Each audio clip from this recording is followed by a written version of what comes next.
Hello everyone, welcome to movie class online history इतिहास में। और ये क्लास 12 के बिहार इंटर का इतिहास विषय से संबंधित ये दीर्घ उत्तरीय प्रश्न है। लॉन्ग क्वेश्चन जो आता है और ये आपके बीपीएससी के परीक्षा में जो मेंस है उसमें भी ये काम आ सकता है। उसके अलावा यूपीएससी और यूपीपीसीएस के जैसे परीक्षाओं में अगर सिंधु घाटी सभ्यता से कोई प्रश्न लिखना आए तो उसमें ये आपके काम आ सकता है। तो चलिए शुरू करते हैं। प्रश्न है कि सिंधु घाटी की नगर निर्माण अर्थात नियोजन की प्रमुख विशेषताओं का वर्णन करें, या हड़प्पा संस्कृति की नगर योजना, भवन निर्माण एवं स्नानागार में क्या योगदान है। ठीक है, किसी भी प्रश्न का उत्तर लिखने से पहले प्रश्नों को बारीकी से समझना जरूरी होता है। ठीक है, इसका उत्तर क्या होगा? जैसा कि आप देख सकते हैं कि सिंधु घाटी सभ्यता विश्व की प्राचीनतम सभ्यताओं जैसे टिग्रिस और यूफ्रेटस के तट पर मेसोपोटामिया की सभ्यता, नील नदी के तट पर मिस्र की तथा हांगहो नदी के तट पर चीन की सभ्यताओं में से एक है। ठीक है, यानी कि सिंधु घाटी सभ्यता के जो समकालीन सभ्यताएं थी उसमें टिग्रिस और यूफ्रेटस नदी के तट पर मेसोपोटामिया की सभ्यता विकसित हुई थी, नील नदी के तट पर मिस्र की सभ्यता विकसित हुई थी, हांगहो नदी के तट पर चीन की सभ्यताओं में से यह एक सभ्यता है। ठीक है, यह सभ्यता अर्थात सिंधु घाटी सभ्यता भारतीय उपमहाद्वीप में प्रथम नगरीय क्रांति की अवस्था को दर्शाती है। भारतीय उपमहाद्वीप का मतलब हुआ कि भारत, पाकिस्तान, अफगानिस्तान, ये सब जो देश हैं ये इसको हम भारतीय उपमहाद्वीप कहते हैं क्योंकि ये पहले भारत के ही क्षेत्र थे। ठीक है, बाद में कालक्रम में इसका बंटवारा हो जाता है या भारत से अलग हो जाते हैं। तो सिंधु घाटी की सभ्यता भारतीय उपमहाद्वीप में प्रथम नगरीय क्रांति की अवस्था को दर्शाता है। ठीक है, यहाँ पर एक पॉइंट देना जरूरी था कि चार्ल्स मेसन ने 1826 में हड़प्पा नामक स्थल पर एक प्राचीन सभ्यता के दबे होने की बात लिखी थी। ठीक है, भारतीय पुरातत्व का जनक, जनक का मतलब होता है पिता, अलेक्जेंडर कनिंघम ने यहाँ अवलोकन किया लेकिन कुछ समझा नहीं जा सका इनके द्वारा। कहने का मतलब है कि पुरातत्व विभाग की स्थापना जब अंग्रेज यहाँ थे तो उस समय 1905 में लॉर्ड कर्जन था, उसी के द्वारा किया गया था। और भारतीय पुरातत्व विभाग के प्रथम अध्यक्ष अलेक्जेंडर कनिंघम को बनाया गया था, इसीलिए भारतीय पुरातत्व विभाग का जनक अलेक्जेंडर कनिंघम को कहते हैं। लेकिन इन्होंने इस हड़प्पा के जो भी स्थल थे इस पर इन्होंने इसका अवलोकन किया, घूमे फिरे, लेकिन कुछ उतना समझ में उस समय तक नहीं आया। फिर जो होता है कि 1921 ईस्वी में भारतीय पुरातत्व सर्वेक्षण विभाग के अध्यक्ष जॉन मार्शल को बनाया गया था और इन्हीं के निर्देशन में हड़प्पा स्थल का ज्ञान हुआ और सर्वप्रथम हड़प्पा की खोज होने के कारण इस सभ्यता का नाम हड़प्पा सभ्यता बना। ठीक है, तो ये तो हमारी एक भूमिका हो गई। ठीक, पैराग्राफ चेंज करके फिर से लिखेंगे अब इसमें कि यह सभ्यता उत्तर पश्चिम भारत के पंजाब, सिंध, गुजरात, राजस्थान, हरियाणा, पश्चिमी उत्तर प्रदेश, बलूचिस्तान जो अभी पाकिस्तान में है तक त्रिभुजाकार रूप में फैला हुआ था। ठीक है, यानी कि ये भारत के इतने क्षेत्रों में फैला हुआ था। चूंकि 1921 में भारत पाकिस्तान तो एक ही थे, 47 में भारत पाकिस्तान का बंटवारा हुआ, तब ये इन क्षेत्रों में फैला था। और सिंधु घाटी सभ्यता का जो आकार था इस पूरे हड़प्पा सभ्यता का, यह त्रिभुजाकार था। ठीक है, फिर पैराग्राफ को चेंज करेंगे। सिंधु घाटी सभ्यता की सर्व प्रमुख विशेषता उसकी जल निकासी प्रणाली एवं नगर योजना थी। ठीक है, क्या क्या थी विशेषता? जल निकासी प्रणाली यानी कि वाटर ड्रेनेज सिस्टम और सिटी मैनेजमेंट, सिटी योजना, सिटी प्लान।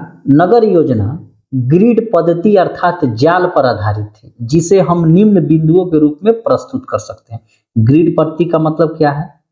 ऐसे ऐसे शहर थे, अर्थात अगर ये सड़क है ये वाला और ये वाला, तो घर जो बने थे ये बिल्कुल ऐसे बने थे। यहाँ इसको बड़ा रूप में दो ही पार्ट हम लेते हैं, ये बीच वाला सड़क है और एक बीच वाला सड़क। घर यहाँ थे, यहाँ थे, यहाँ थे, फिर यहाँ थे, यहाँ थे। घरे जो हैं, ठीक है, एकदम सड़कें जो है बिल्कुल चौकोर पर काटती थी 90 डिग्री। पहला इसमें पॉइंट होगा सुनियोजित नगर, ठीक है, यानी कि प्लान्ड सिटी। सिंधु सभ्यता के लोग नगरों में रहते थे। ये भी ऑब्जेक्टिव टाइप का एक प्रश्न है कि सिंधु सभ्यता के लोग कहाँ रहते थे, तो नगरों में रहते थे। नगरों में सड़कें 90 डिग्री अर्थात समकोण पर एक दूसरे को काटती थी। ऊंचाई वाले भागों को नगर दुर्ग और निचले हिस्से को निचला नगर कहा गया। दुर्ग पक्की ईंटों के बने थे, ठीक है। फाइन के चारों तरफ चार दीवारी भी थी और यह ईंट सूर्य की प्रकाश में पकाई हुई हो सकती है, ठीक है। सिंधु सभ्यता में 2 मंजिला मकान एवं शौचालय होने के भी प्रमाण मिले हैं। कहने का मतलब यह है कि सिंधु घाटी सभ्यता का जो वेल प्लान्ड सिटी था उसमें लोग कितने डेवलप थे कि उन्होंने 2 मंजिला घर तक बना डाला और साथ ही विश्व का प्रथम शौचालय होने के भी प्रमाण मिले थे। अर्थात घर में जो भी गंदा पानी था वो निकासी करके नालियों में जाता था और नालियों से दूर निकल जाता था, ठीक है।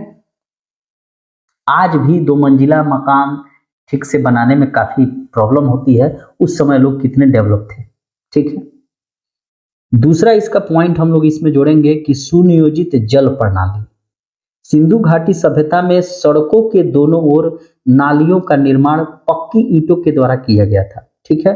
नालियों में थोड़ी थोड़ी दूर पर नरमोखे यानी कि सोख्ता बनाए गए थे, ठीक है। नरमोखे का मतलब क्या है, सोख्ता, जो गंदा पानी सोखने वाला गड्ढा था, बनाए गए थे और नालियों के फर्श पर चूना एवं जस्ते के लेप चढ़ाए गए थे ताकि जल का लीकेज ना हो सके, ठीक है।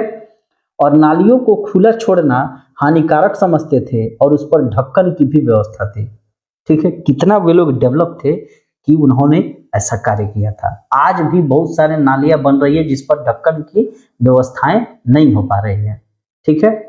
तीसरा इसमें पॉइंट जोड़ेंगे आवासीय भवन। प्रत्येक आवास में स्नानागार, नहाने की व्यवस्था जिसको बाथरूम कहा जाता है, गंदे जल की निकासी के लिए मोरी की व्यवस्था और भवन में एक रूपता थी, ठीक है। शायद विश्व का पहला शौचालय इसी सभ्यता में था और घरों के दरवाजे मुख्य सड़क की ओर न खुलकर पीछे की ओर खुलते थे। ऐसा क्यों? क्योंकि धूल मिट्टी वगैरह से बच सके। केवल लोथल जो है गुजरात में भोगवा नदी के तट पर है, वह बंदरगाह नगर था और गुजरात में, क्योंकि यहाँ दुकानें होंगी इसलिए दुकानें किस तरफ होंगी, सड़कों के तरफ। तो वहां जो घर होंगे उसके खिड़की और दरवाजे किधर खुलेंगे, सड़कों के तरफ, बाहर की तरफ खुलती थी। सामान्यतः मकान छोटे होते थे जिसमें 4-5 कमरे होते थे। बड़े और 2 मंजिल भवन के भी अवशेष मिले, ठीक है। चौथा पॉइंट है जोड़ेंगे इसमें नागरिक प्रशासन, ठीक है, सिटीजन एडमिनिस्ट्रेशन। सिंधु घाटी सभ्यता में कृषि, पशुपालन, व्यापार, वाणिज्य काफी उन्नत अवस्था में था, ठीक है। हालांकि सिंधु घाटी सभ्यता के लोगों का मुख्य पेशा व्यापार था, ठीक है।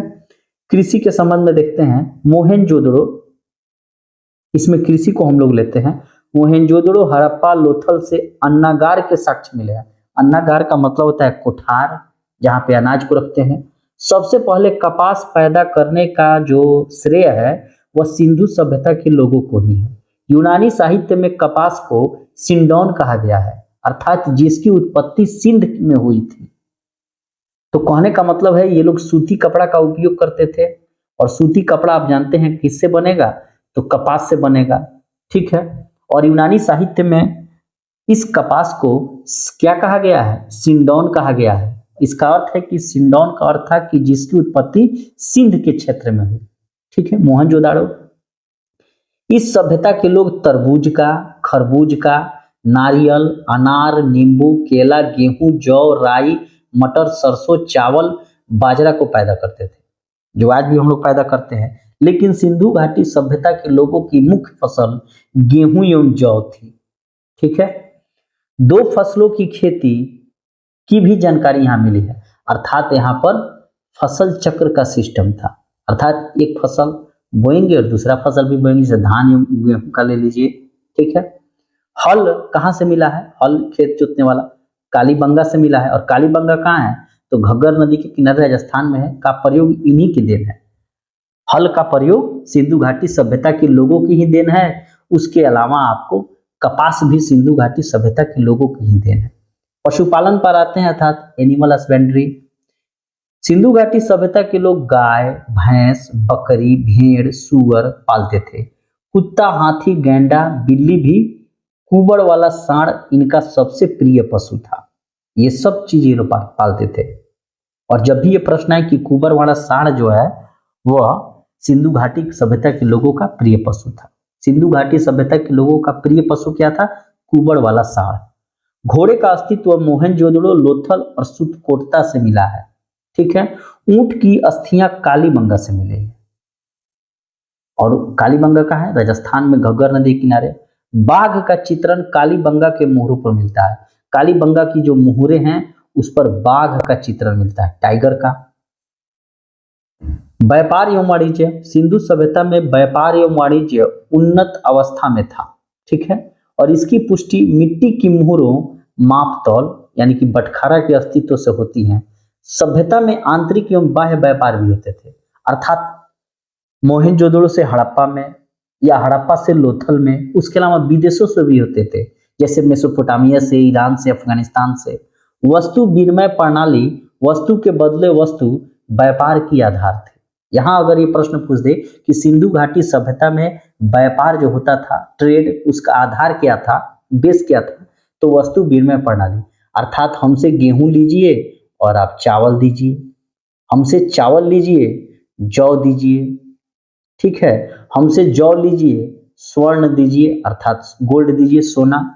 आंतरिक व्यापार जो था वह कर्नाटक, राजस्थान, गुजरात, बलूचिस्तान क्षेत्र में होती थी। एवं बाह्य व्यापार मेसोपोटामिया, अफगानिस्तान, फारस की खाड़ी, इस ईरान को ही फारस की खाड़ी, मध्य एशिया क्षेत्रों से होती थी। मेसोपोटामिया अभिलेखों में मेलुहा सिंधु क्षेत्र के साथ व्यापारिक संबंध की चर्चा करता है। ये काफी इंपॉर्टेंट है, ये प्रश्न पूछेगा कि मेलुहा जो है वह किस क्षेत्र के साथ व्यापारिक संबंध की चर्चा करता है, तो मेसोपोटामिया और सिंधु सभ्यता के बीच। पूरा लेखों में दो मध्यवर्ती व्यापार केंद्र, अर्थात दिलमन जो कि बहरीन द्वीप पर स्थित था, और माकन ओमान की चर्चा है। ये काफी इंपॉर्टेंट प्रश्न है। ठीक है, इस पर आप लोग ध्यान दीजिए। जो मेसोपोटामिया और मेलुहा के बीच में स्थित है, कौन कौन सा था? दिलमन और माकन। चांदी कहाँ से मंगाया जाता था? तो चांदी अफगानिस्तान, ईरान से मंगाया जाता था। तांबा आपको खेतड़ी जो कि राजस्थान में है, टील ईरान और अफगानिस्तान से। सोना यानी कि गोल्ड अफगानिस्तान, फारस और कर्नाटक, अर्थात केजीएफ मूवी आप लोग देख लीजिएगा, वही कोलार गोल्ड फील्ड्स है।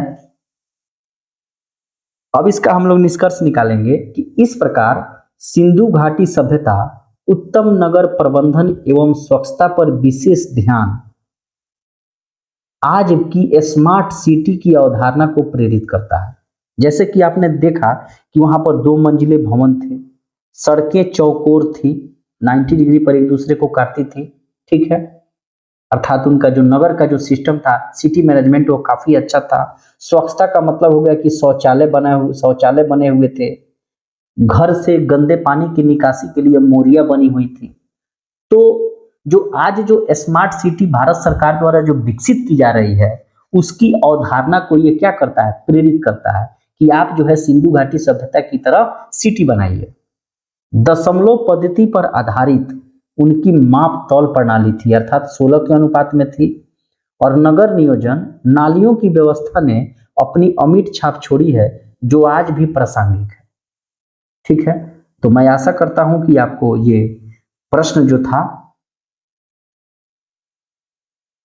सिंधु घाटी की नगर नियोजन अर्थात नगर निर्माण की प्रमुख विशेषताओं का वर्णन करें, हड़प्पा संस्कृति की नगर योजना, भवन निर्माण, स्नानागार में क्या योगदान है, आपको इससे कुछ लाभ मिलेगा। इसी प्रकार चैनल पे अगर नए हैं तो जुड़ जाइए, और आपको क्लास 12 के जो भी MCQ हैं, अर्थात ऑब्जेक्टिव शॉर्ट जो क्वेश्चन आते हैं लघु उत्तरीय और लॉन्ग क्वेश्चन जो आते हैं दीर्घ उत्तरीय, उसका पूरा जो हिस्ट्री विषय का है उसको इस चैनल पे अपलोड किया जाएगा 12वीं क्लास का। ठीक है, और इससे आपको लाभ मिलेगा। 12वीं के साथ साथ आपको ग्रेजुएशन में भी इससे लाभ मिलेगा, और जो भी बीपीएससी या यूपीएससी या यूपीपीसीएस की जो परीक्षाएं जो होती हैं उसमें मेंस के रूप में इसको लिखने में आपको इससे लाभ मिल सकता है। ठीक है, मिलते हैं एक नए वीडियो में, तब तक के लिए थैंक यू। अगर इसमें कुछ कमी बेसी हो तो उसको आप कमेंट सेक्शन में जाकर कमेंट कर सकते हैं ताकि इसमें कुछ सुधार किया जाए। ठीक है।